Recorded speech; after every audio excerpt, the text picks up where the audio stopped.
Across the course of this Ashes series, we've been working in partnership with Charles Tyrwhitt. Want to start the year wearing something sharp? Charles Tyrwhitt has a collection of smart casual menswear, all now with an extra 10% off their current sale using the code Wisden10. That's code Wisden10 to get an extra 10% off their January sale. Hello and welcome to the Wisden Cricket Weekly podcast. We've got quite a lot to get through this morning. We'll do a brief preview of the Hobart Test before catching up on all the other international cricket that's been taking place or about to take place around the world. We'll also revisit the latest happenings at Yorkshire, answer your questions and more over the course of the next hour or so. I'm Rana, and with me today in person is the features editor of Wisden.com, Taha Hashim, and the editor-in-chief of Wisden Cricket Monthly, Phil Walker. Unless Omicron intervenes again, we hope to be back recording these in person for the foreseeable. I hope you all appreciate the upgrade in sound quality in this episode. Let's get the men's Ashes chat out the way first. Reporters in Australia are saying that James Anderson will miss the fifth test of the series, with Ollie Robinson returning to the side in his place. But I guess the biggest news from an England point of view is that England have another Ashes fifth test debutant. Sam Billings follows your Boyd Rankins, your Scott Borthwicks and your Mason Cranes, and is set to become the 700th man to play test cricket for England.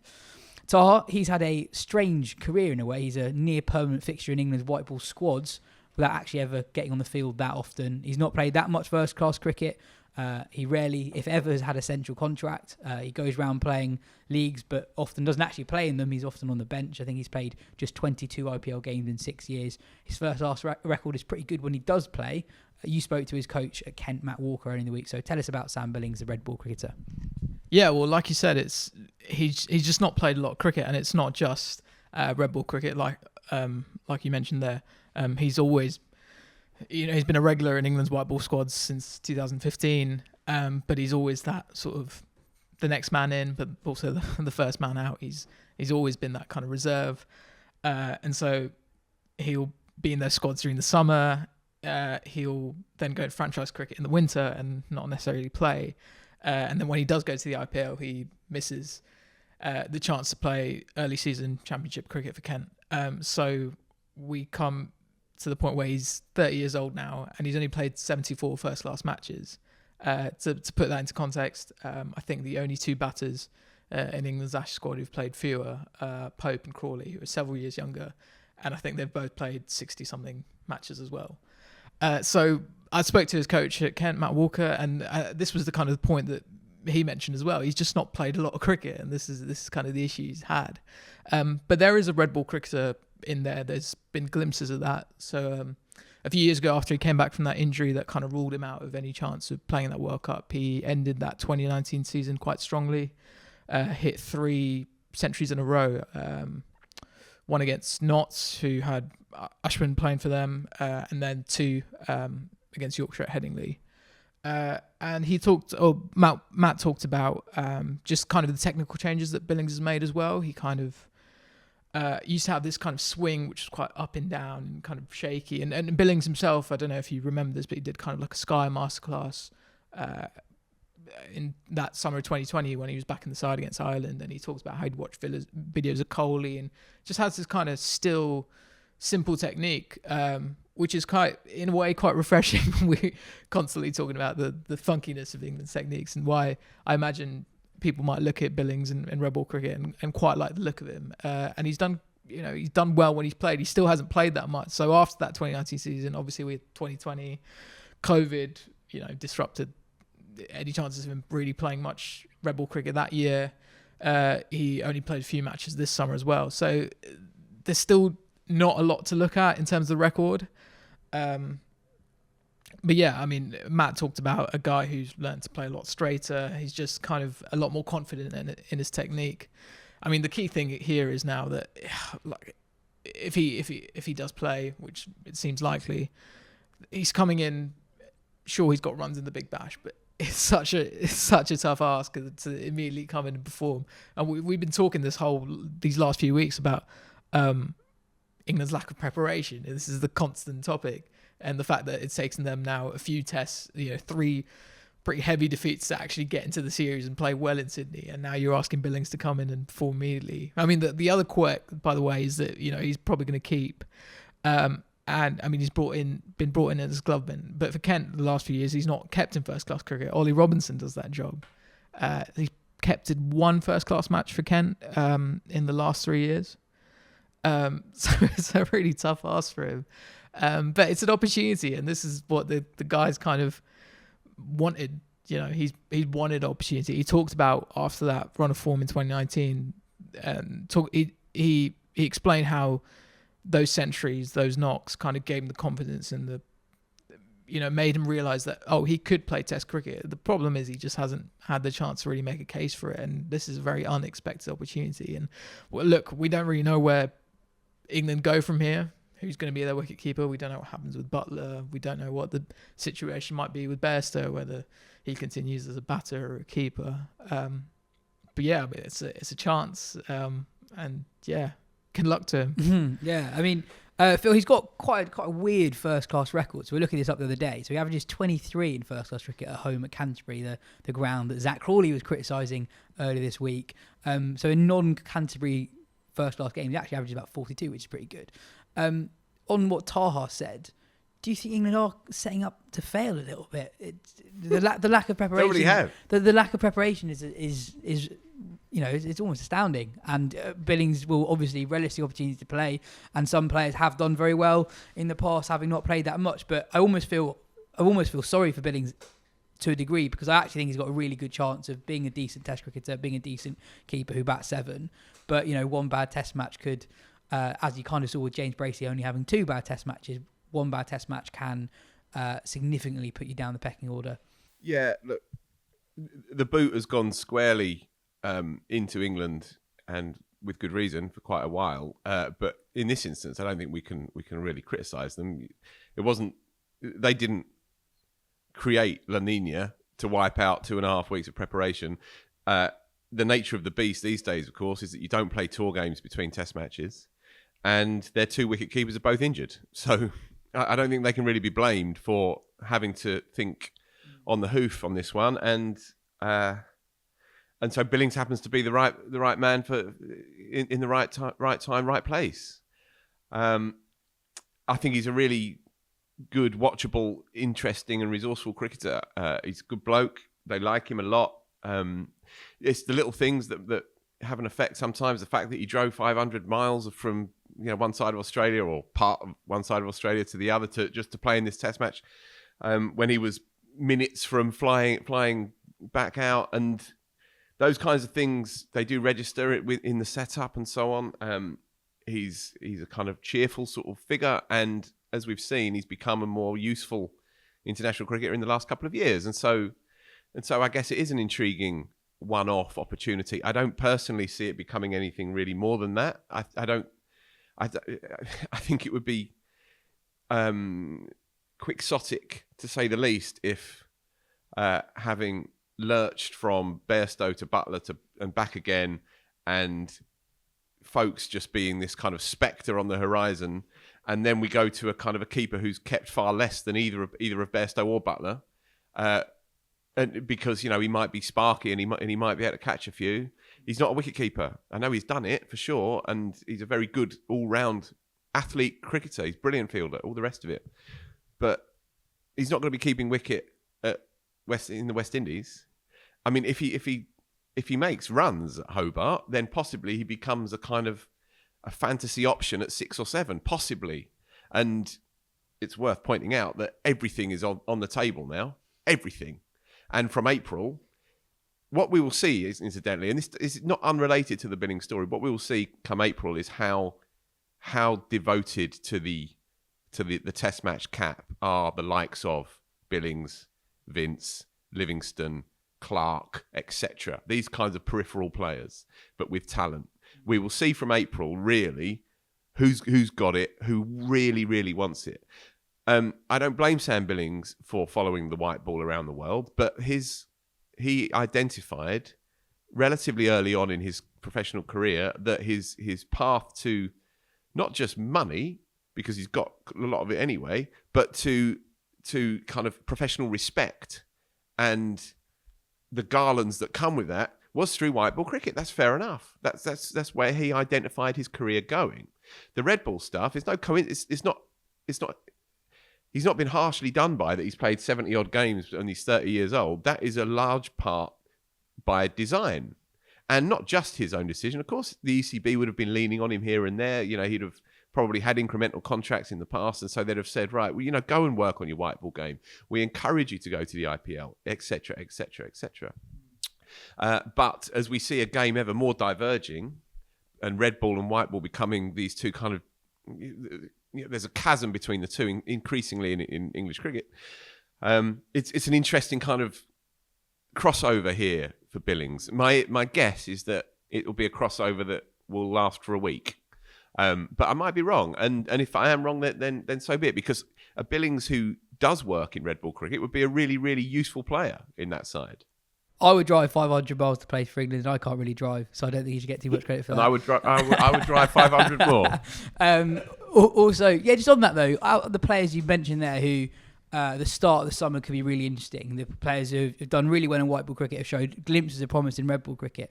I understand why they chased the white ball, because if you don't have an England contract, and I think most of the guys you mentioned there don't have an England contract, even an incremental one, it's these guys have short careers. It's kind of fair enough to chase the white ball.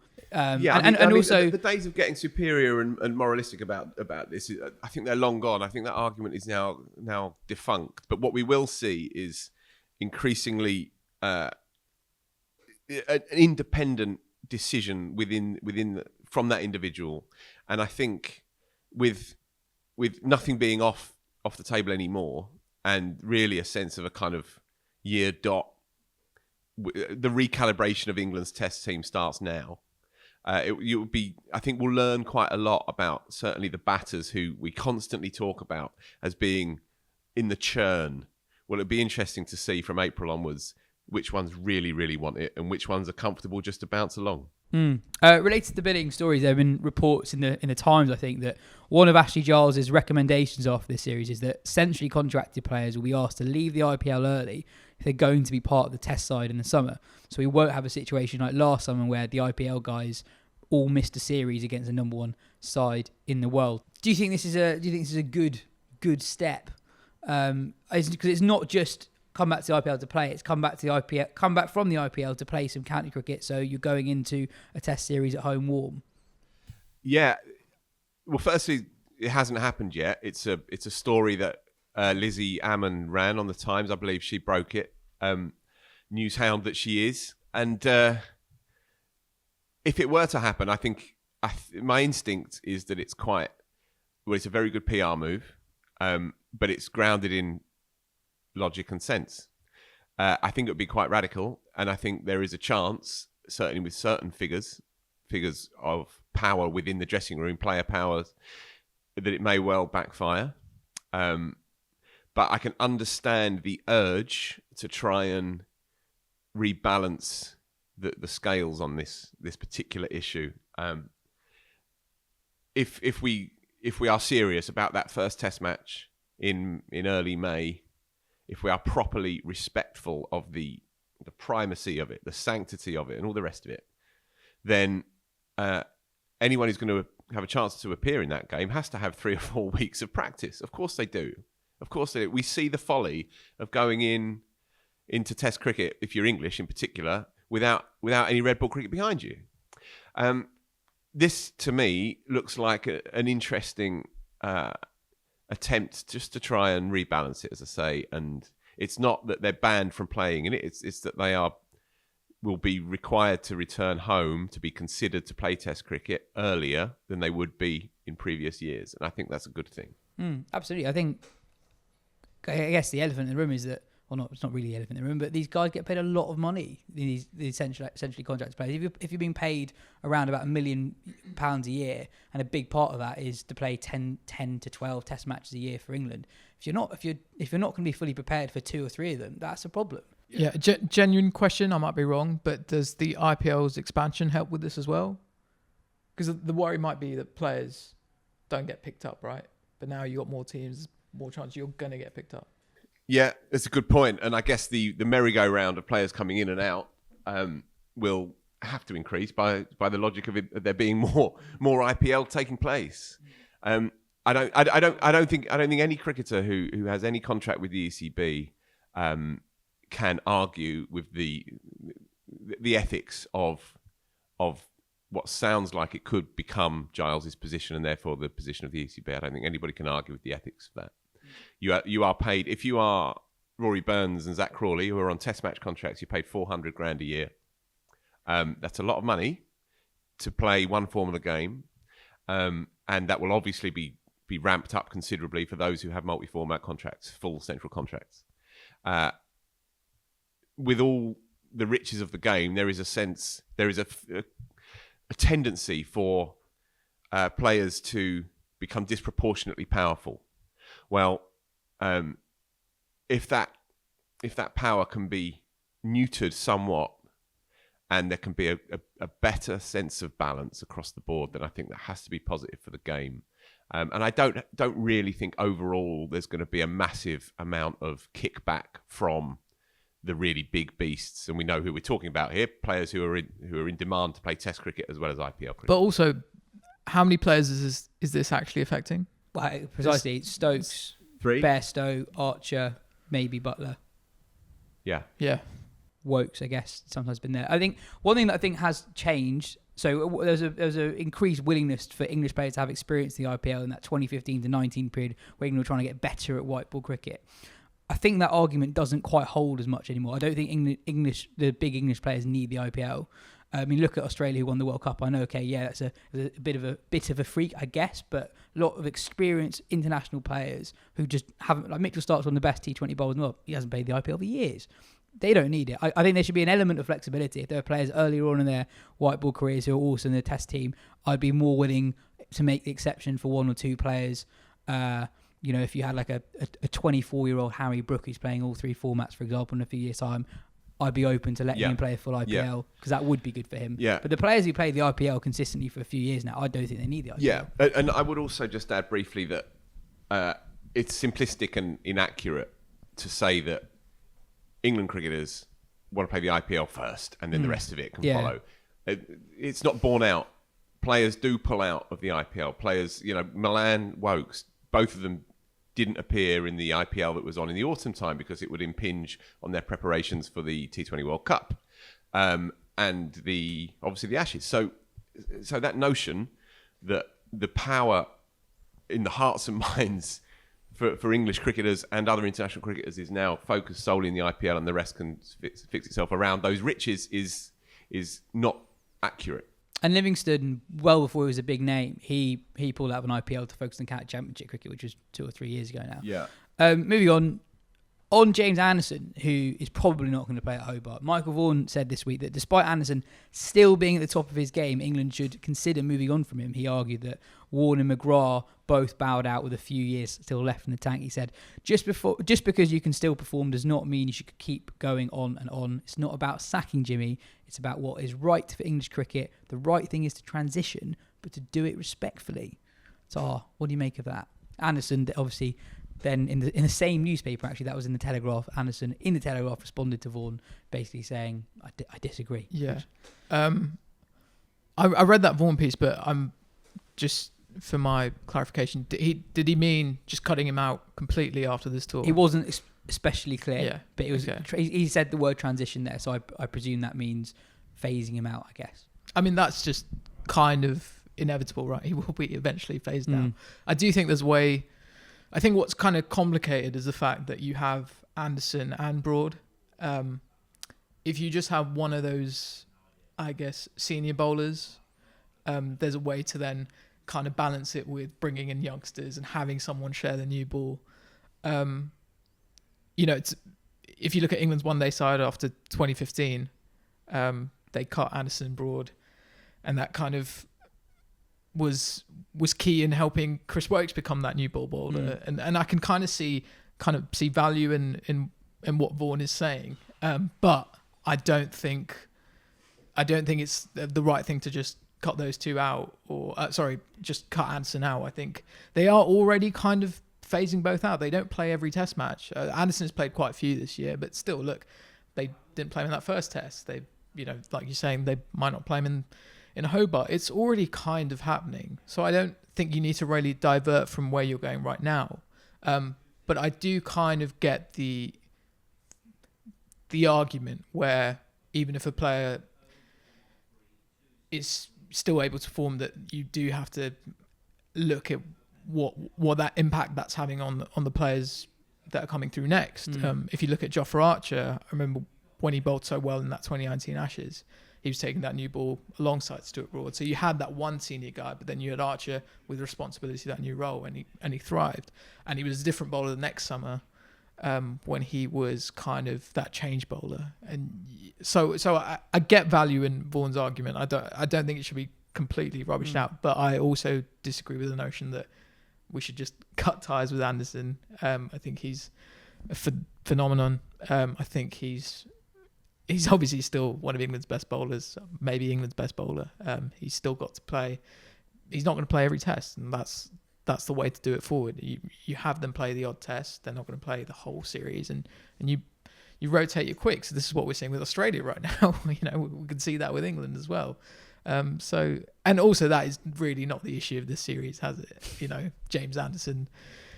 You could argue that England haven't looked as penetrative as Australia at times, but the central issue with England and that test side remains the batting.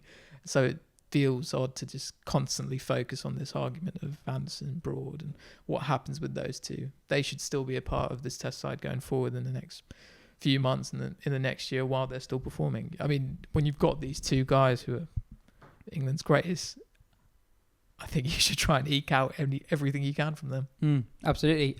Phil, Dan asks, Scott Boland really showed up the English bowlers this series and how to get wickets without being express pace. I mean, absolute express pace. Do you think Anderson, especially, and the other England bowlers are simply happy to bowl economically and for their averages? Do you think they did everything they could to take wickets?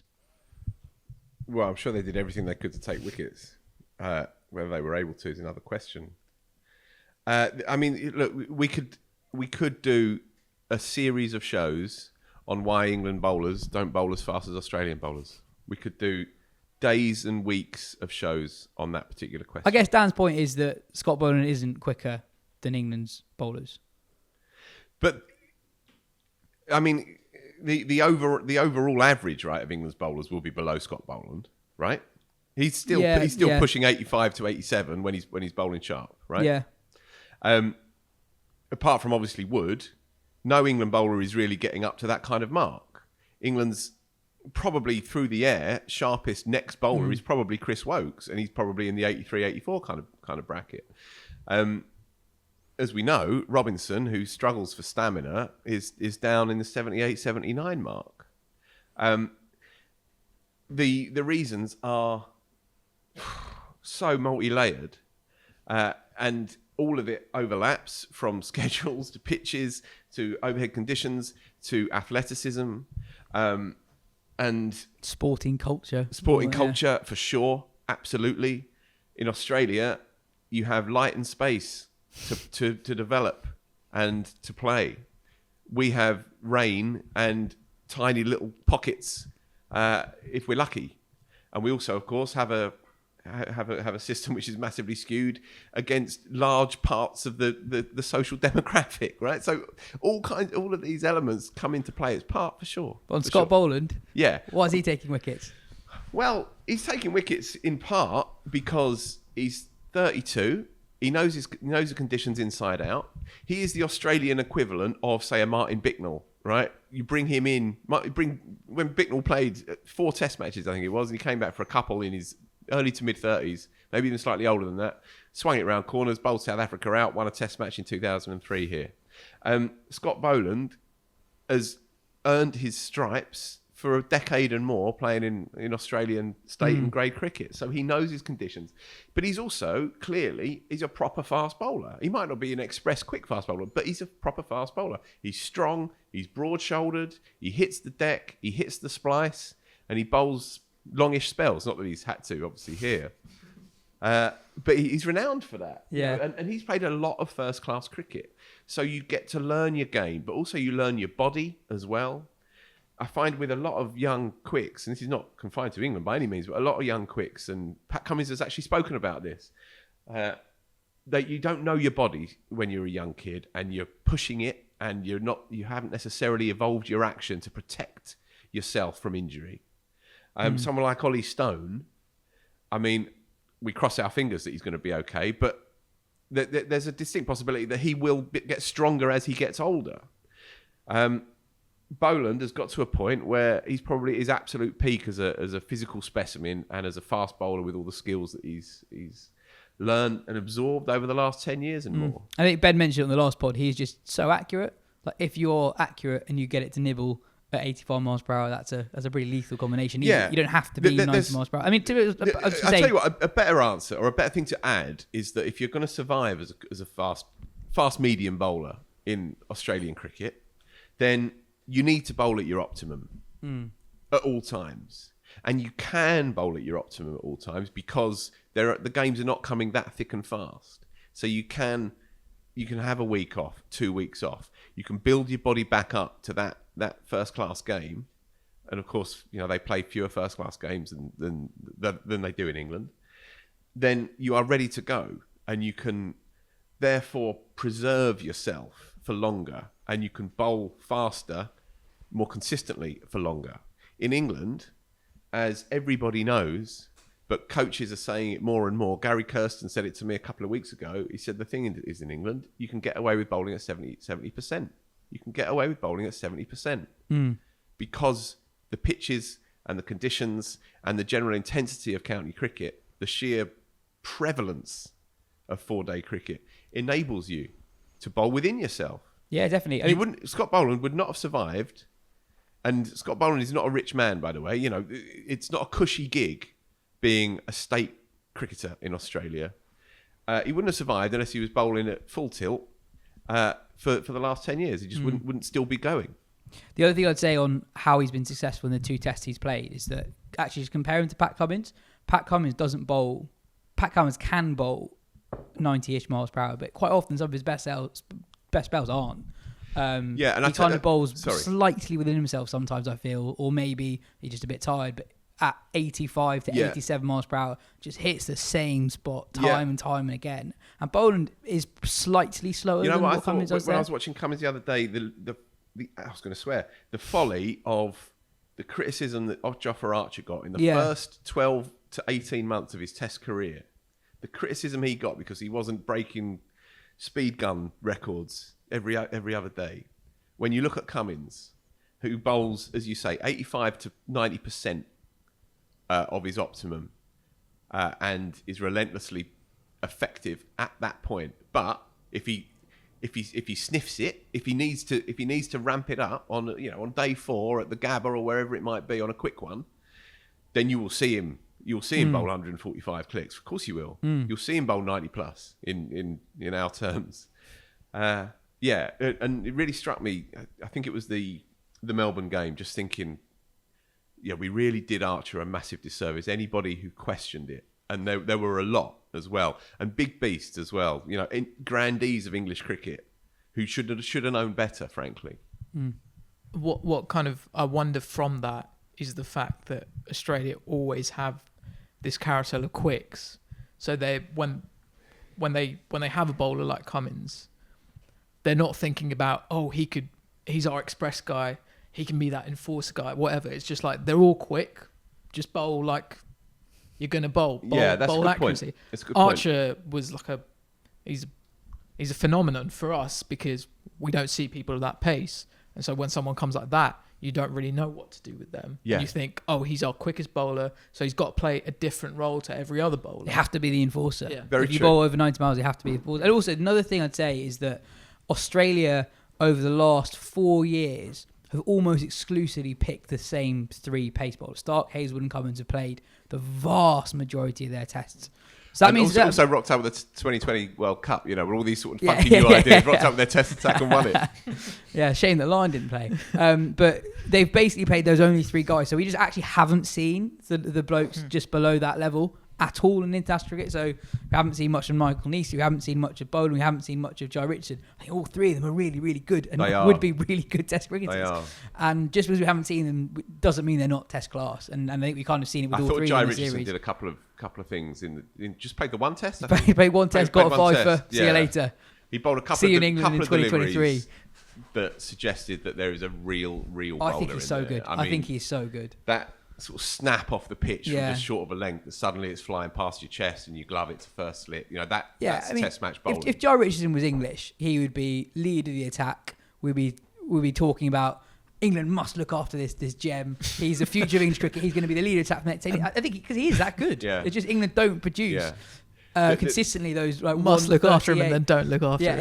Exactly. I don't want to look back in depth, but But the Anderson thing obviously still has to be a part of the England side until he carks it, because I mean, that spell he bowled at Melbourne third Test match, 6 overs, one for one, but I think he had someone dropped as well. I think he might have had he Labuschagne drop, kept maybe? on beating Harris. That's So right. Harris was very lucky to survive that. And I mean, it was late at night, right? You know, and it was Christmas time, so I wasn't actually studying it ball by ball or writing anything down, but it was mesmerising it really was. stuff. And this is not a revelation that he's really good at bowling for sure, but to just say thanks for the memories at this point in particular, I think it's just a crazy idea by Varney. From an Australian point of view, Usman Khawaja will open the batting alongside David Warner at Hobart, with Marcus Harris dropping out. Australia have not yet, at the time of recording, made a call on Scott Boland's fitness. Some other England men's news. Harry Brook has been called up to the T20I squad for the upcoming tour of West Indies that starts in 9 days. Brook, 22, was one of the standout batters in both the Blast and the 100 in 2021, but he's endured a horror run in the ongoing BBL. He averages 6 from 7 games, a strike rate of 75. Whoa. Nothing says readiness for international cricket like a single-figure average in the BBL. In all seriousness, the England performance director, Mo Bobat, when England named their Lion squad for the Australia tour, he talked about having a pecking order for each role. So I just guess that with Billings playing the Test match, they need cover for Billings. They just see Brook as the next guy to bat in the middle order in white ball cricket. I guess a few bad games don't change that in England's eyes. I'd just say penny for Laurie Evans. Thoughts he's going quite well, and I guess you don't need to always look for the future in the same way you used to in international white ball cricket these days, just because there's a tournament every year and there's so much cricket to prepare you around the world. Anyway, the women's Ashes. The men's Ashes wasn't particularly competitive, but there is still hope for a closely fought Ashes series this winter. The women's Ashes kicks off a week today, so next Thursday, 20th of January. A reminder that it's a multi-format series. It kicks off with 3 T20Is, then the Test match, then the 3 ODIs. You get 4 points for winning the Test match, 2 for winning the white ball games, and if the Test is drawn, both sides get 2 points. Australia have won the last 3 series, 2 of those in England, 1 in Australia. The 2019 series wasn't close at all. Australia won that 12-4. I guess a sign of the Australia strength, and I guess this is slightly ominous for England, I guess, is that their national selector, Sean Fegler, was saying the other day that Elise Perry is not guaranteed a spot in the T20 side, which to more casual followers of the women's game might seem extraordinary. But her recent record with the bat, in particular in T20 cricket, isn't actually that great. So a strike rate of marginally over 200 over the last 2 years, average of about 16. She also wasn't very good in the recent WBBL with the bat. Elsewhere with the Australia squad, they announced their squad in the last few days. Alana King, an uncapped leg spinner who's part of the Perth Scorchers squad that won the most recent WBBL, is included in the squad. King was born on exactly the same day as me, so if you've ever wondered how old I am, there you go. Phil, do England have a hope? I asked Heather Knight this exact question. Really? Yeah, maybe. What did she say? Maybe Friday or Friday last week. Yeah, well, firstly, she's fed up of towing the line and fed up of being the immaculate diplomat that she was in the early years of her tenure as England skipper. She's a lot more outspoken now, and she's still ticking about what happened in the last time out in 2019. She's still ticking, and she said that the problem with that England side back then, when they got, as you say, when they got smashed out the park, they lost a couple of sort of tightish ODIs runs. were quite There was an close, ODI yeah. that they should have won, and they lost it, I think, by 2 wickets or something like that in the final over. They lost a couple of the clutch moments early on and then collapsed after that. And I was at the game at Chelmsford, the T20 game. Meg Lanning got 100. England were like shirking in embarrassment. at the end of that game. I remember you talking about like the difference in athleticism, just being in different worlds. And to watch the Aussies field against the English was quite dramatic, quite stark, the difference in class.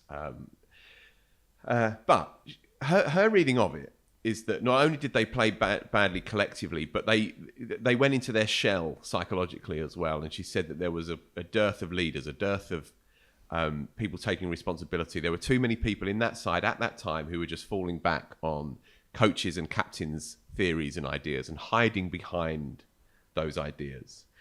In effect, a dereliction of their own personal responsibility for their own games. And I got the impression that she was tearing her hair out by the end of that summer.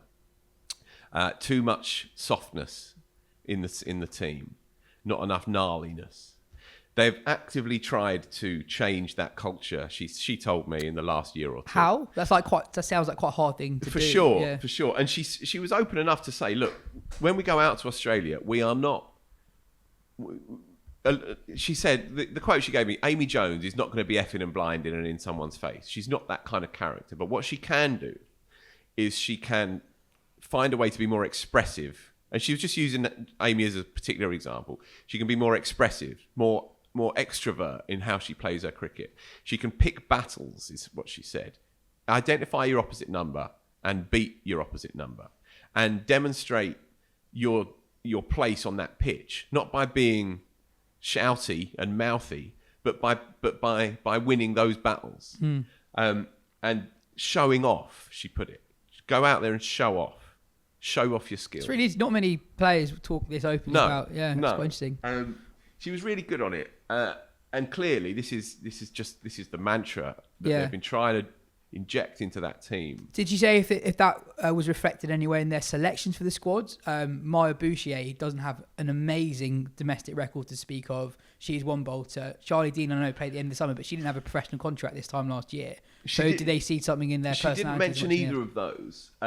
She did mention Dunkley as having the right sort of stuff, and you see that as well in the way that she carries herself, the way that she talks, the way that she bats as well. You know, there's real personality there. I think this is what they're trying to do. I think that they've moved away from being, or they're trying to move away from being a kind of slightly diffident, self-reflective kind of nice bunch of people, but to try and drag the culture a little bit more towards the sort of the Australian model, frankly. And Heather knows that unless they front up, they'll get smashed. Heather herself is in an intriguing place in her own career. She was player of the series out there in Australia last time out. After the 2017 World Cup, she didn't overhaul her technique, but she evolved her technique to become more expressive, more attacking. They worked for a month on changing her backlift to create more flow and more power. She worked with her batting coach who'd identified that she just kept hitting fielders because there was a lack of power there, because she'd grown up playing in the conventional way. Low backlift, stick in, play late, bat time. The game on a macro level is evolving, but specifically the women's game, you can see it, how it's changing almost week by week. That's what was so stark about the Australian side in 2019, that they were playing a game that I'd never seen female cricketers play before, and now that's just how they do it. That's the challenge for England and India and others to get to that point. But what you are seeing, the evolution in Knight's game is, I think, reflected in what's happening more broadly in women's cricket. She says she learnt a lesson when they played India in the Test match last summer. She said, before lunch, I was poking around. She said, I had a word with myself at lunch, came out after lunch, played my shots, took it back to them. She said, that's how I'm going to play from now until the end of my career. She is creeping up into that top bracket. I think in the last 2 or 3 years, you've seen Knight take her game onto a different level. She's always been in the shadow of Meg Lanning, and the thing I wrote for the magazine was a riff on that, basically. Heather is a year and a bit older than Meg Lanning. They made their debuts at similar times. Knight was playing in the game that Meg Lanning made her debut in, or debut series rather, and they still talk about it in Australia. The Meg Lanning 100 at Perth in 2011, Rana ball 100. Knight had made 70 from 120 balls, and Lanning went out there, second game, 18-year-old, smashed a runner ball 100, changed the game that afternoon. They still talk about it in Australia. Knight has been trying to find a way to hold on to her coattails, I think, ever since. And their careers run very much in parallel, those two women. What I think we are possibly seeing is that the gap between the two of them as cricketers is narrowing. You talk about Elise Perry struggling for form, not absolutely sure of her place in the short formats at least. Meg Lanning's record recently as well. If we're kind of looking for hope, little kind of kernels of optimism, then Lanning, who is the Bradman of women's cricket, her record in ODI cricket is phenomenal, by the way, as you know. But the stats, again, I was looking them up a few days ago. They're off the charts. But anyway, she struggled in the BBL. 6 scores of 10 or under in 10 innings, Meg Lanning. In the India multi-format series in October time, she struggled a little bit there, made 150 across the three different segments of that series as well. So she's not coming in with any great form. She's had a bit of time out from the game as well. So, look, she is the greatest player, the greatest female player that there's ever been. But she's not totted up the numbers of late quite as heavily as she has done in the past. And I asked Heather, and as I say, it was a really frank interview. She's fed up of playing, towing the line. I said, "How do you get her out, Meg Lanning?" She said, "Well, she's a genius between point and third man. You can put 3 people there, and she'll just find the gaps." So it's the one coming into her. And she said, Catherine Brunt got her with a back of the hand slower ball that came out as a googly. Sophie Eccleston, who is England's trump card out there, tall, brilliant left arm spinner, got one coming in on the arm. And she also said, and she doesn't like it upper. She doesn't like the short ball. And so, we will look to try and expose that weakness in her game. Oh, this sounds just a little bit like us before the men's Ashes. For sure. I'm merely reporting from the field. The field. That is really interesting. That was a long answer. No, it's a good answer. The short answer is probably not much chance. Yeah, I mean, India did end Australia's very long unbeaten record on ODI cricket. There's one name I want to pick out. We've talked about her before on the show, but Darcy Brown is 18. She's played a little bit of international cricket now, but she's properly good and also probably quick. We talk a lot about Izzy Wong being the future of England fast bowling on this show. Darcy Brown is younger and quicker and has international experience under her belt. I think she might open the bowling. She's had another really good WBBL. So, yeah, I think she is someone who's not played in Ashes before, who I think could have a really, really good series. With England's tour of West Indies coming up shortly, sportsbreaks.com are offering a once-in-a-lifetime cricket experience. They're supplying packages for England's test in Barbados, truly one of cricket's bucket list events. We've got sportsbreaks.com managing director Rob Slawson on the show to talk about the tour. Rob, great to have you on. Firstly, can you tell us a little bit about sportsbreaks.com? Yeah, sure. So, thanks for having us on, first and foremost. Yaz, it's great to join you this afternoon. In terms of sportsbreaks.com, so we came about in late 2019. And I guess prior to that, and this is quite important really, prior to that, myself and a lot of the team were at Thomas Cook Sport. So we'd been there for a number of years. I myself have been in sports travel for 15 years. A lot of the guys similar to me. So we came across and created sportsbreaks.com in late 2019. And from there to where we are today, we're clearly involved in the cricket in the West Indies, but we're also heavily involved in domestic cricket. We're involved in football, rugby union, darts, NFL. So we've got official relationships with everybody from Manchester United, through the NFL, through Lancashire Cricket. We're an official tour operator for the Rugby World Cup in 23. So we've got quite a broad sports travel background and remit. Yeah, that is quite a broad variety. Specifically on the 10-day break package in the Barbados, what's included in sportsbreaks.com's package? Yeah, so for the 10 days, so you get your return flights. So we got flights from London and Manchester, which is a little bit different from some of the other operators. We'll get you to and from your resort hotel. So when you land in Barbados, there's a transfer laid on there. You clearly get your match tickets, so 5 days worth of match tickets. and those can be upgraded as part of the customer journey. We've got a choice of hotels in Barbados. We will have our staff out there should you need us. So we'll actually have staff that see you out of the UK and greet you in when you get to Barbados, and we're on hand should you need us out there. And clearly you're covered from a protection perspective, so all the bonding's in place at all the important stuff that sometimes doesn't get talked about that probably should, certainly in the current climate. And I guess we hope that we've got you covered for the 10 days. As I say, we'll get you there, we'll look after you while we're there, we'll bring you back, and we'll take care of you. Yeah, so for people who might not have been on a holiday like this before, what makes sportsbreaks.com's 10-day package unique in comparison to some other travel providers? Yeah, I think the two things for us that I guess make this unique, because clearly there's some other good businesses doing this and offering trips to the cricket, which is great, is the price. So I guess we're very competitively priced in the marketplace, and I encourage people to jump onto sportsbreaks.com and follow the obvious links to the Barbados packages.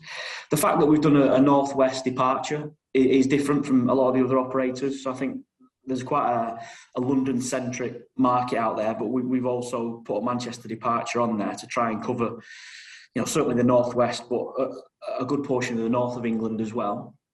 And then it's the care that comes with it. Hopefully everyone goes there, has a great time. The weather's fantastic, the cricket's good, but we're also, we've got you covered from the bonding perspective. We've got you covered with a COVID guarantee. So hopefully, people have a look at what we're offering and have a chat to us. They'll see that we're slightly different, and we do have you covered to get out there. Can you just talk through the COVID guarantee and also touch on what happens if someone is unable to travel to the West Indies due to COVID restrictions? Yeah, and there's different levels. So I guess without me prolonging this conversation too long, our full guarantees are on the website. But effectively, if the event is cancelled or moved or behind closed doors due to COVID, we've got cover in there that is, all the way up to a full refund. It might be that you can't make it because you've got COVID yourself, say, prior to travel. Then, we would recommend you taking out the relevant insurance to travel. But fundamentally, if the cricket doesn't happen because of COVID, we've got that guarantee in place, and that is part of the booking process. So hopefully you can book with confidence and know that you're covered. Touch wood, the worst doesn't happen, but it's important that we take care of that. You mentioned earlier on, I guess the kind of the other packages that you guys have. Do you offer any other packages for other cricket events? Yeah, so I guess as we stand here today, the biggest product that we've got is a domestic cricket offering up in Manchester. So we've got an official relationship with Lancashire Cricket, and we work with the guys at Emirates Old Trafford for a number of years. And we've got our own low-level hospitality concept there. So we've got the sportsbreaks.com terrace, and we're on sale already for the international fixtures this summer. So the games against South Africa and India. When the T20 Blast games, the fixtures are out, we'll be on sale with those games. And we'll look to grow the domestic product this summer. So hopefully you'll see sportsbreaks.com pop up at a few of the grounds around England. And as and when the overseas tours kick back in again, so, the South Africa tours, the Australia tours, Caribbean, Sri Lanka, we'll be all over those as well and offering those tours. Awesome. And then finally, what would your final words be to anyone who is interested in the trip to the West Indies? I'm almost talking to myself here, because on my bucket list has always been Barbados, and I've never been. Having worked in sports travel and worked within cricket for so long, I've never been to Barbados. So I should probably book this myself. But I guess have a look on the website. So get on sportsbreaks.com. Give us a call. So we've got a dedicated sports team sat in the office not far from me now. Some of the guys have actually been to Barbados themselves, or if not Barbados, have done an overseas cricket tour with us in the past. But I guess, a bucket list term sometimes probably gets misused a little bit. But I really think a test match in Barbados has got to be on most people's bucket list. In March, where we are now in Manchester, it'll probably be wet, grey, miserable. Hopefully you get out there, you're looking at great weather, great beaches, great party atmosphere, food and drinks, fantastic. And you've got 5 days of what hopefully will be brilliant cricket as well. So the South Africa-India series has been fun, and it is fun. Literally, as we record now, Pant is approaching a fairly remarkable 100. It's a nice reminder of how good Test cricket can be when you've got two teams who are competitive all the way through. I mean, the second Test match was amazing. South Africa chasing... What are you trying to say, Haz? Well, yeah, you can work that one out for yourself. South Africa chased 240 odd, getting there with 7 wickets in hand, and Dean Elgar scoring an amazing 96 not out. Genuinely one of the best innings I think I've ever seen from an opening bat. Just so Dean Elgar as well, is it? You can just imagine him kind of mentally readying himself for that fourth innings and just be like, with a smile on his face, just like, yeah, I'm gonna guts it out. I'm gonna get hit. I'm gonna play a miss, and I'll probably still end up winning the game.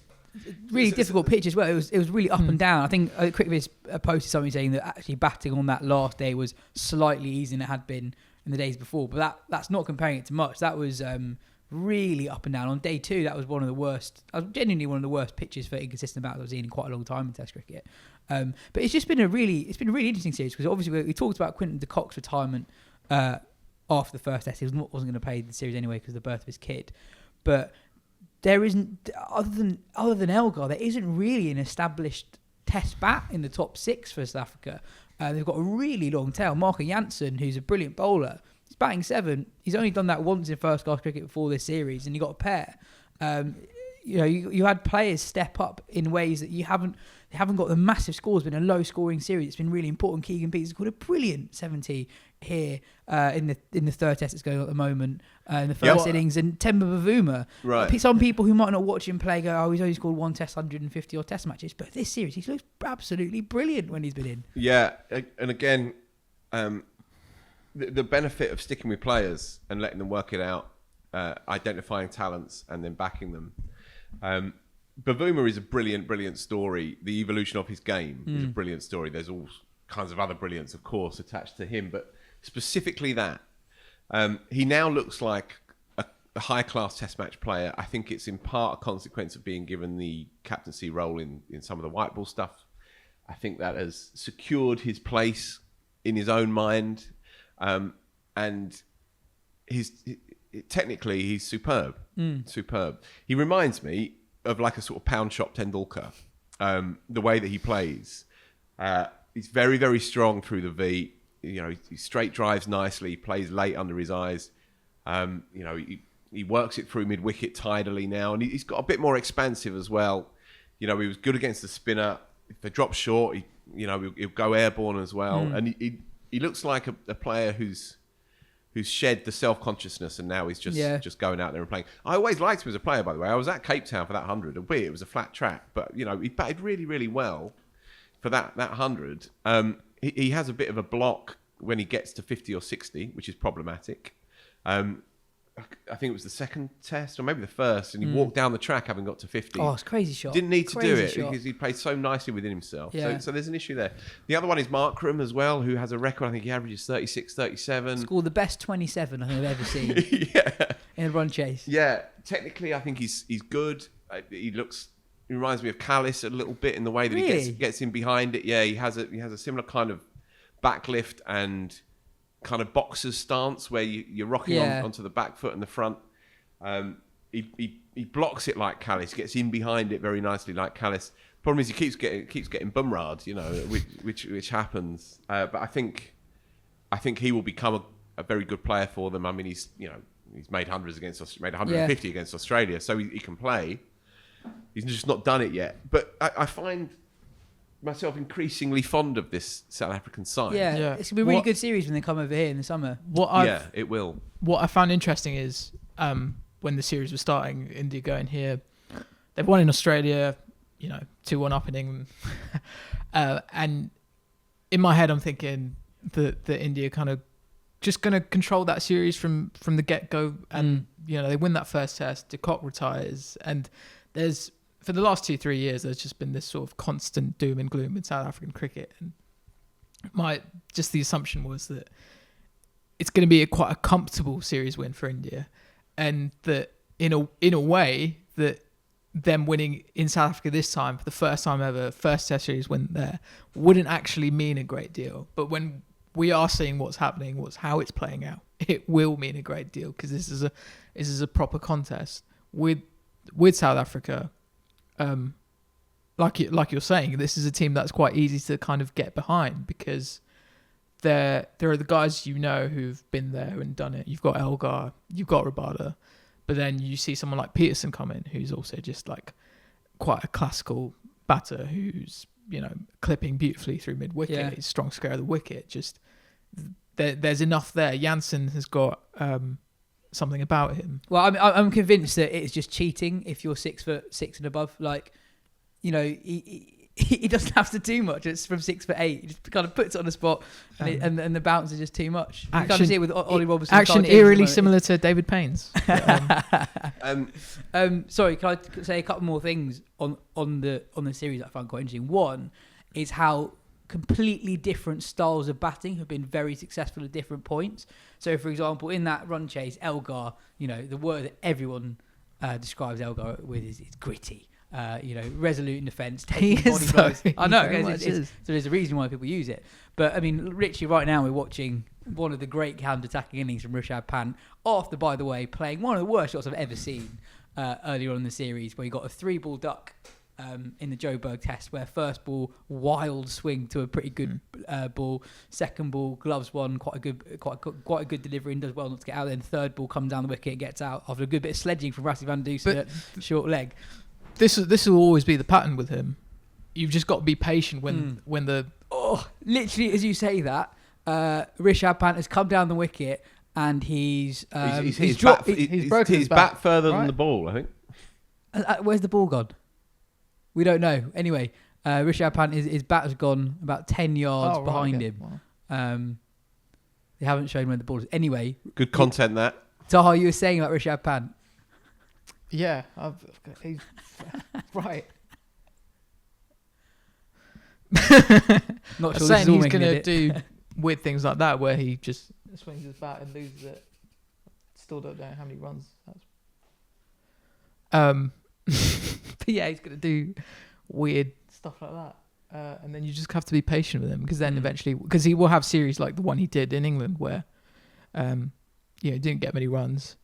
And then just got that 50 in the last test, but he didn't look the same player that he did in Australia. But we know he can play in England. He scored that century against the Oval a few years ago as well. He can play everywhere. You just kind of have to ride it out with him, because then he's going to end up playing the series-winning knock. Yeah, the management deserve a little bit of credit, I think, with emboldening him to be himself.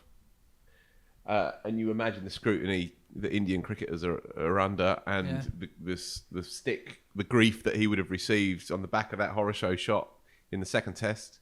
Well, fair play to the management for basically liberating him to continue playing his own way.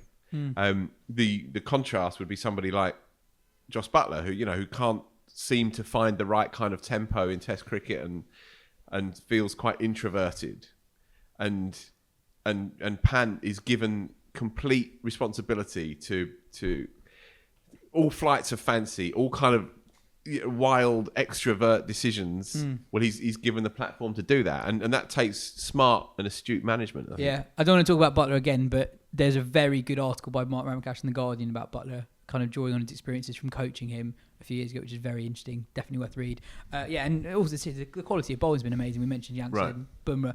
Rabada's back to his best, which is very, very exciting. He's not, I think, if we're being honest, his record's ridiculous, obviously, but if we're being honest, he's not quite actually been at that top level in the last couple of years. So it's good to see him. Dean Elgar said after the second Test match, yeah, when he won the game, Elgar, he said we had some pretty choice words, him and Rabada, and he was quite indifferent in that first Test match. Rabada, he was a bit down on pace. He seems to be sometimes away with the birds a bit, Rabada, doesn't he? He seems like he's slightly disengaged at certain moments, but then he's also a champion as well. And since that, it's been brilliant. Yeah, in this third Test match in particular, he's been absolutely superb. It's an amazing time we're recording this, because we're less than a day out from the result, unless the weather intervenes. India will win this game, and it's a huge result either way. India have never won in South Africa, and if they win this series, they're 2-1 up in England at the moment, just won in Australia.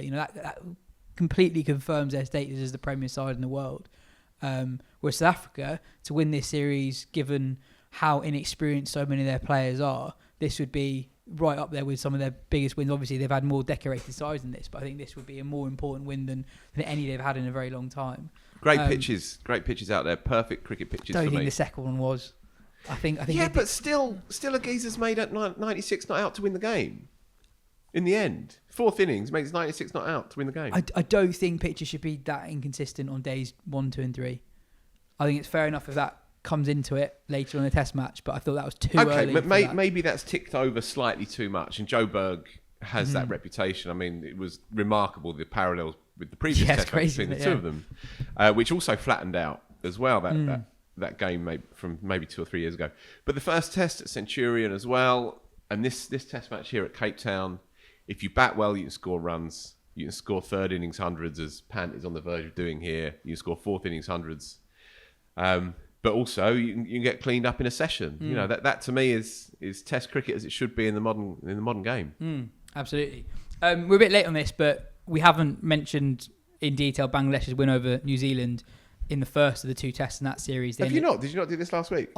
We did a post-test match pod and we referenced it. Me and Ben. It's the biggest story in the game. Ben and I did a 20-minute YouTube video on this on the morning of the result. So that if you want proper analysis on that, you can head there.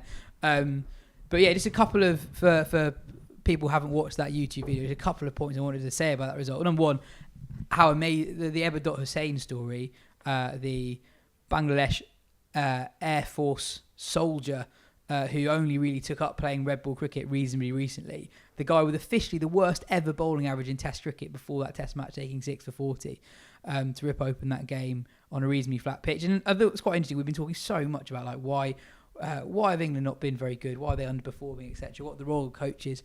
Bangladesh had a clear game plan on that wicket set by Otis Gibson, their bowling coach, to bowl straight. Crickviz said it's like one of the straightest a team has ever bowled in Test cricket, hitting the stumps time and time again, and it caused carnage.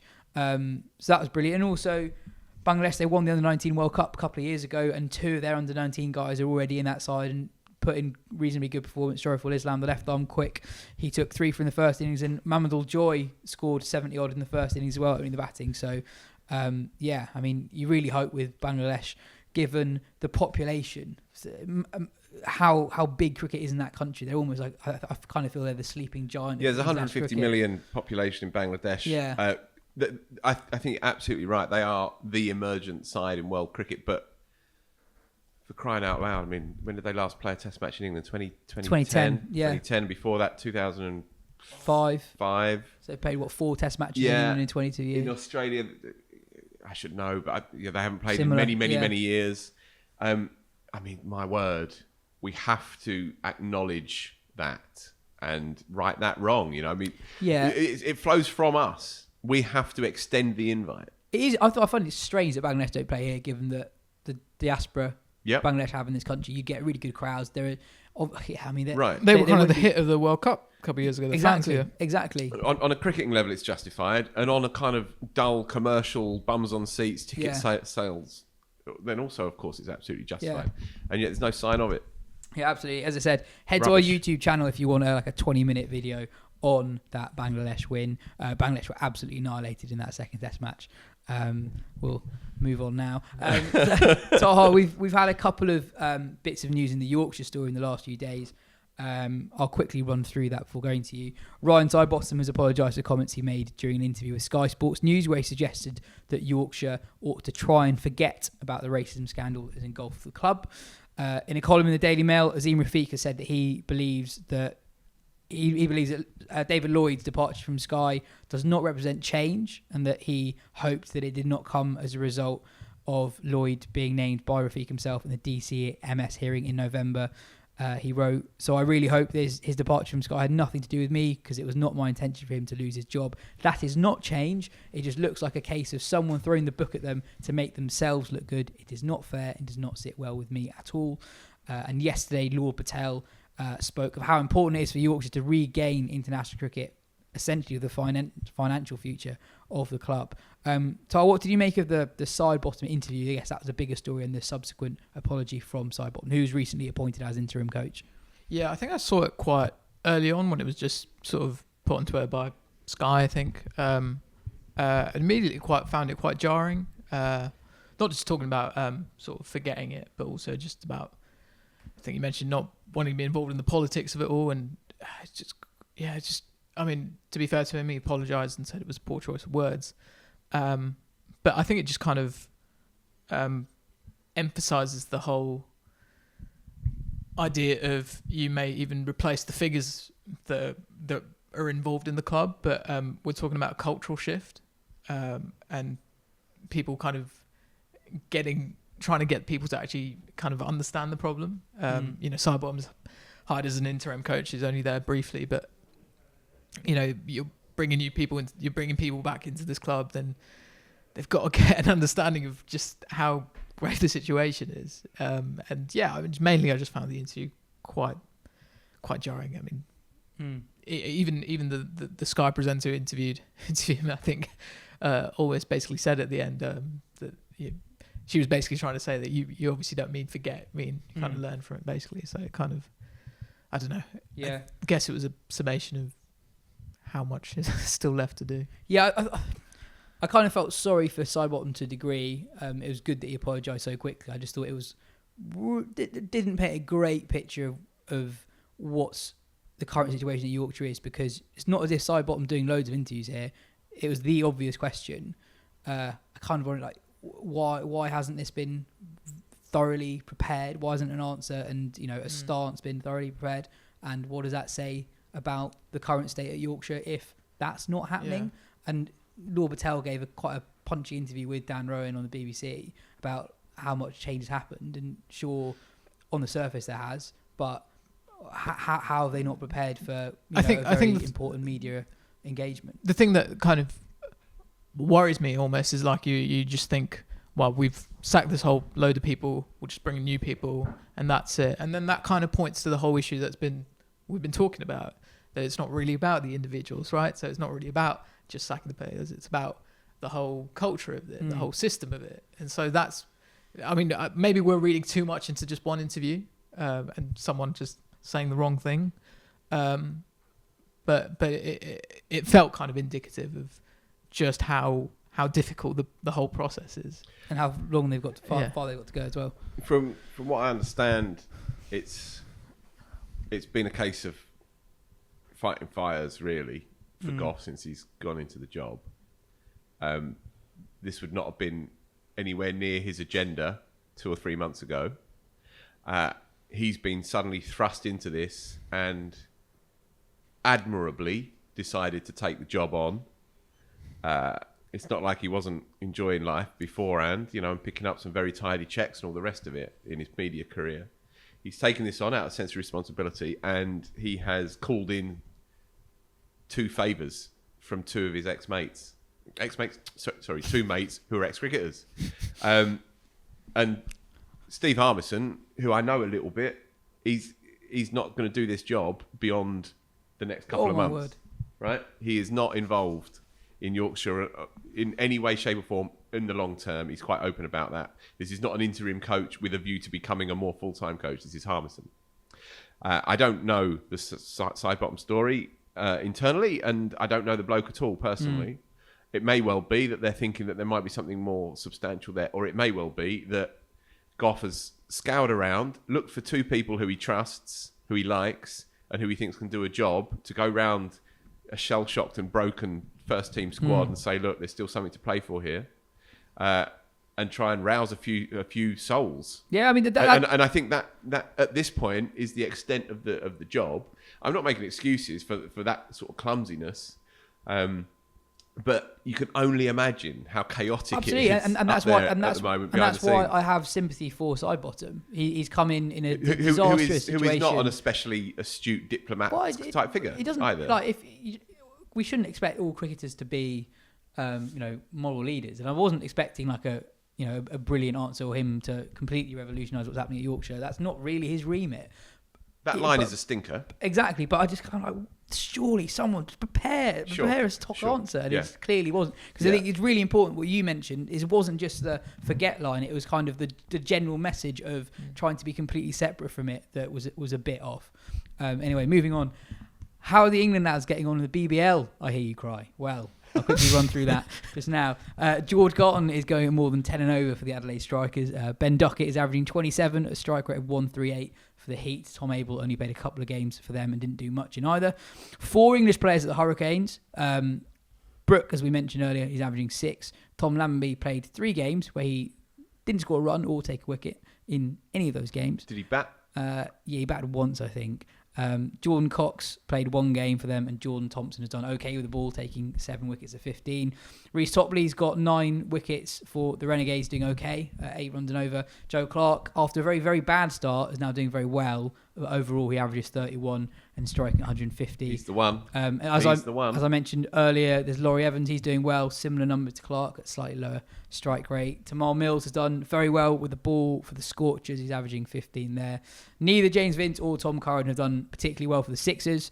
Tom Curran, bit of news this week, he's now injured for quite a long time. He probably won't play until at least May. Chris Jordan has 3 wickets at 47, but with a pretty good economy. And for the Sydney Thunder, Sam Billings and Alex Hales have both done very well for them. And Sakeem Mahmood, after that memorable debut where I think he took a 4-fer, he's been pretty expensive since then.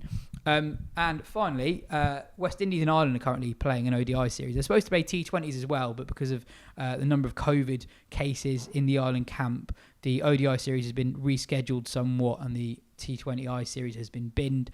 I'm just going to mention an interview that Paul Sterling did with Matt Roller at ESPN Cricinfo, where Sterling basically said that bubbles, he feels, are no longer for the safety of players, but basically for people in charge to line their pockets. And he predicted that players are going to pull out in the future, are more likely to pull out from cricket. And I guess, I know the last couple of months haven't been particularly normal in the UK, but over the last 2 years, we have progressively been...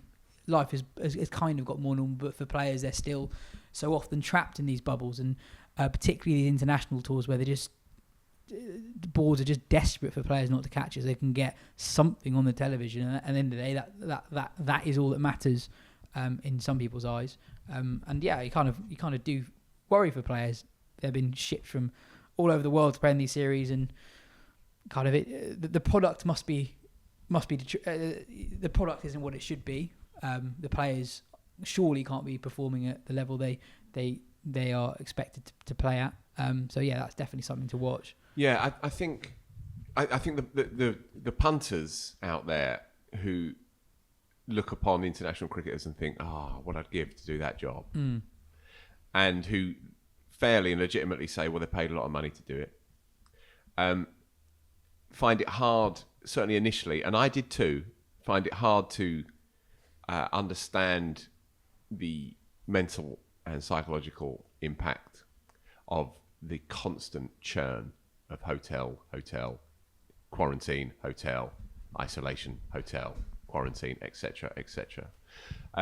Speaking to people just conversationally who've done it, support staff, coaching staff, players, we cannot comprehend it unless we've done it.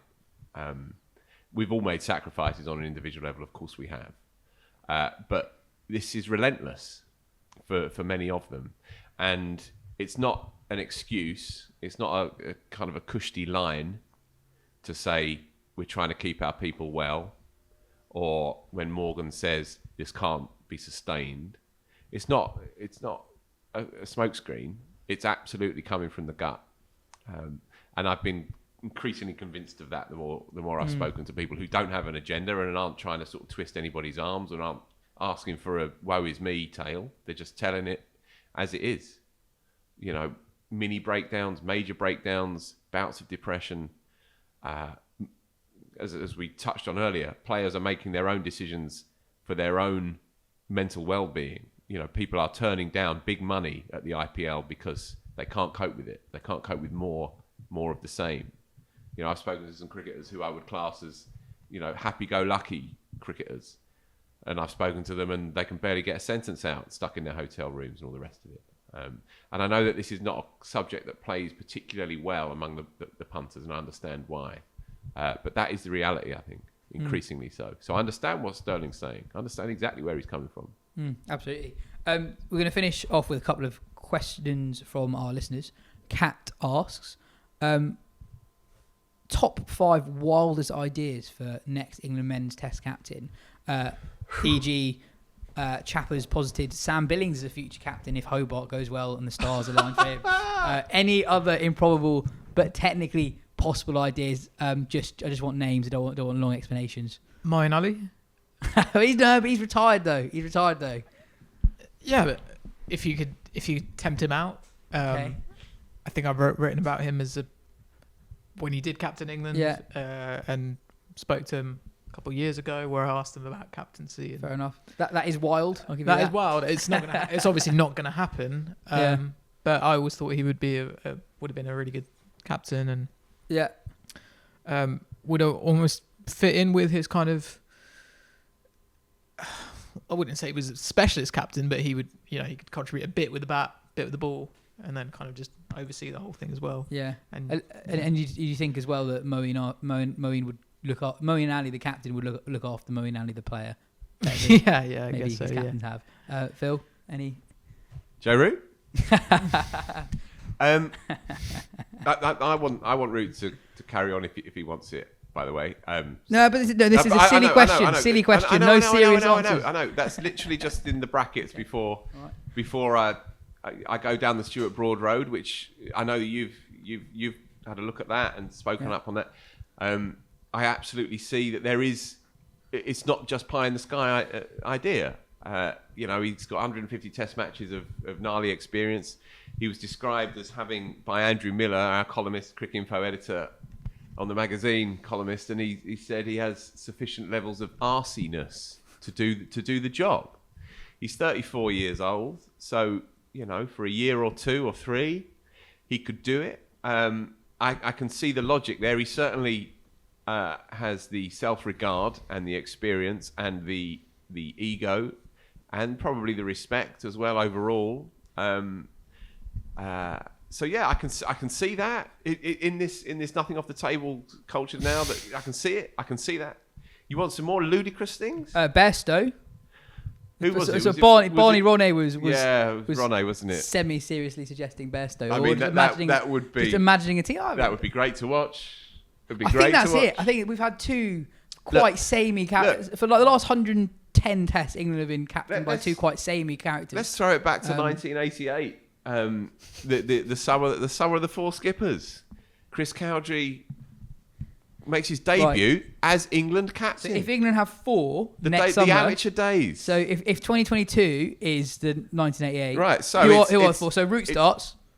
Right. Root starts. Then injury, I guess. So maybe Root starts. Get beaten West Indies. Yeah. Think sod this for a game of soldiers. Yeah. Broad takes over, gets injured. Yeah. So he only does a test or maybe two. Tom Abel has scored a load of runs at the start of the season. He's a captain and he's posh and he's well bred and all the rest of it. So he gets the gig in the Chris Cowdrey vein. Yeah. Right, or the Freddie Brown vein. To take it back even further, he gets the gig. Breaks his finger. Yeah. And then we end up with Ben Stokes. There's your four. There we go. Hopefully we answer that There's a lot question. of logic in Yeah. James Vince captains Hampshire. Look, why not? He's captain England Lions. Throw him in there. Maybe he's scored boatloads of runs from the start of the summer. He comes in after Abel, and Vince finishes up as England skipper. It's only Abel or Vince. Yeah, I know. Yeah. But this is but this one say for cat's amusement, right? Anyway, and lastly, after the broad thing's not completely ridiculous. Andrew Miller has written in this upcoming issue why Stuart Broad should be England captain, and I think his tongue is only partially in his cheek. I mean, as I said a couple of weeks ago, I think 2 years ago, I would have absolutely gone down that route, and I'm not completely against that now. And another Andrew asks, after the Bairstow and Khawaja tons at Sydney, what are your favourite comeback/redemption arc centuries that you remember? Take it away, Taha. Smith at Edgbaston. Claxon, obviously. Yeah, it's a bit of an obvious one. Sam Pebbergate, a bit of an overreaction. Didn't see him play Test cricket for a year.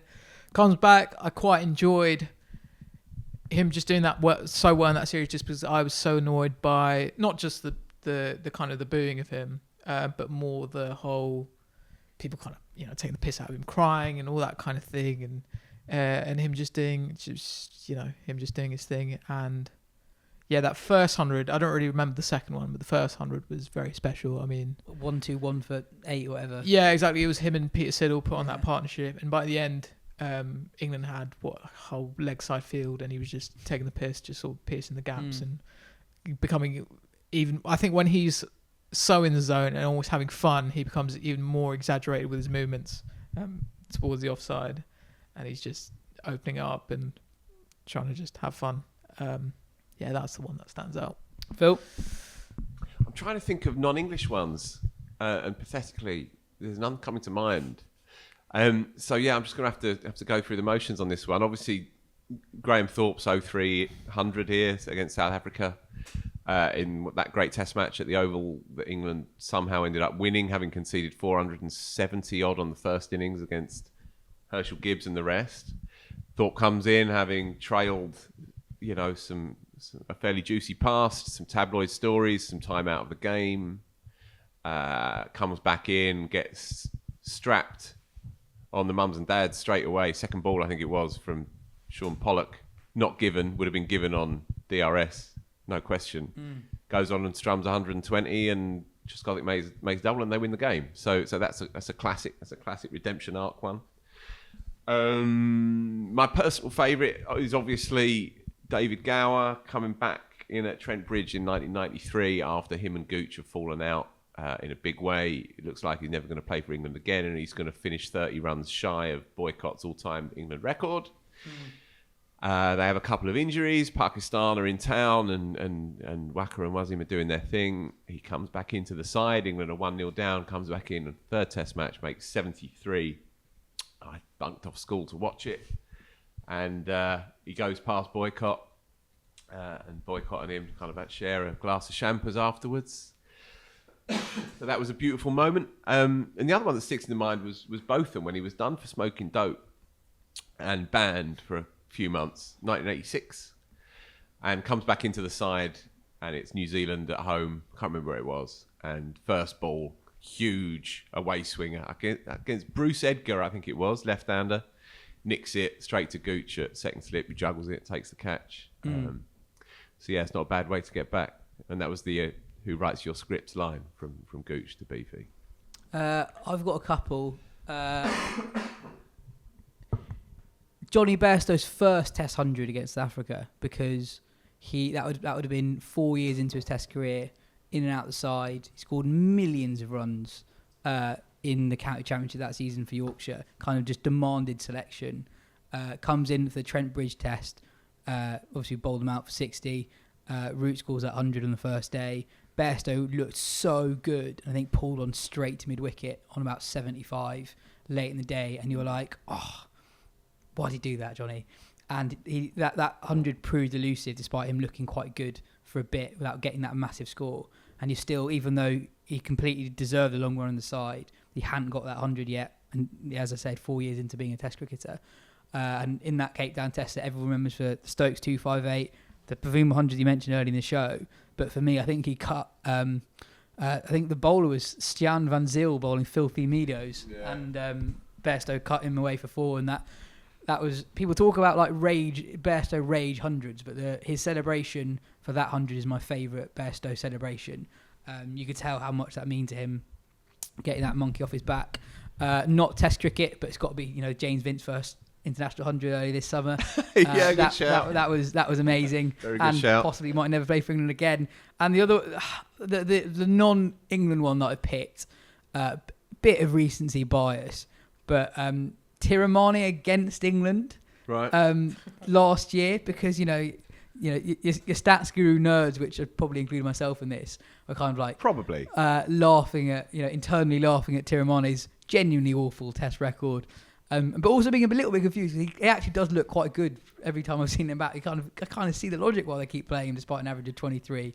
But yeah, he scores that 100, and ever since then, it's been one of the best openers in the world. Yeah, nice. Very nice indeed. So can I? Yeah. I'm probably playing with the criteria a bit, but one I remember really enjoying was Chris Rogers' first Test 100. Having played one Test in 2008, it was 36, 37, 35, yeah. I don't know, late 30s when he gets his second Test call up. I think it's at Durham, where he scores 100, and he was kind of stuck in the 90s for quite a while, kind of bogged down, and eventually got there off Graham Swan, who kind of bogged him down, and it just seemed quite emotional and quite like he'd made a gazillion first class hundreds, had been there, played county cricket, dominated Sheffield Shield, but he'd finally got a Test 100, and that was that was a special innings. Rishabh Pant here and now comes back from the worst innings. As you said to me, the worst naught you've ever seen. Worst 3-ball duck I've ever seen. Yeah, second Test match, he's 98 not out. Rabada bowls. Dot ball, move on. Yeah. 98 from 128 from 193 for 9. I mean, He's giving him out. He's giving him out. I think he's feathered it. That's one for the over. Oh, yeah, okay, right. Good that I'm not on live. You're a good podcaster. Commentary not quite your game yet. Yeah, I think just on one common theme I think is that we pick people who are like slightly older. I think it's I really like it when someone who's it's hard to have a narrative arc when you just that's true. That's true, but like the Chris Rogers one comes to mind. Maybe Zach Crawley got 20 more the other day. A stat on Billings that I forgot, and it's kind of linked to it, is Billings is only the third Englishman in the last 10 years to debut at the age of 30 or older. Other two being... Sorry, what, England Test players? Yeah. In the last 10 years. 10 years. Oh, good question. Pattinson. No, that's 15 years ago. Was it really? 14 years ago. That's a long time ago. Wow. Oh, that is a good question.